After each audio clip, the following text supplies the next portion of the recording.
Good morning friends. आज सकाल मु गोटे स्टोरी लेखिकी फेसबुक रे शेयर करी से विषय किसी कहबी। देखो गोटे कहानी कौन ना गोटे सापटी जुलुजुलिया पोक को गोड़े खायापी।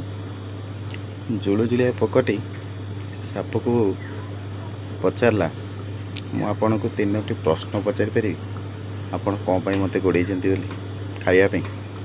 सापटी कहला हाँ पचार। प्रथम प्रश्न जुलजुलिया पोक पचारा कि आपण मते खाइले आपणकर कौन पेट पुर। सापटी उत्तर देला नहीं। तापरे जुलजुलिया पोकटी पुणी प्रश्न पचारा कि आपणकर मु किछि क्षति करिछि कि। सापटी कहला नहीं तुमर किछि क्षति करेनि।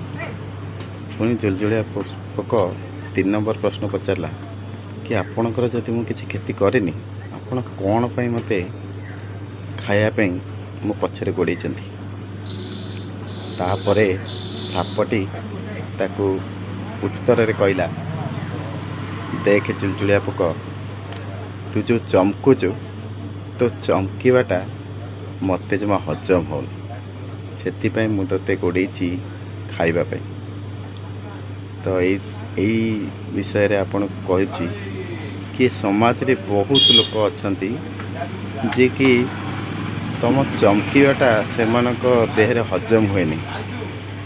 आपण को से माने केमिति बदनाम करिवे, केमिति आपण को बर्बाद करिवे, आपणकर क्षति करिवे से ही भाभी भाभी भाभी भाभी से माने जली पड़ी तांकर कौन हो जाए। आपणकर उन्नति तांको देह रे जाएनी। बुझिले।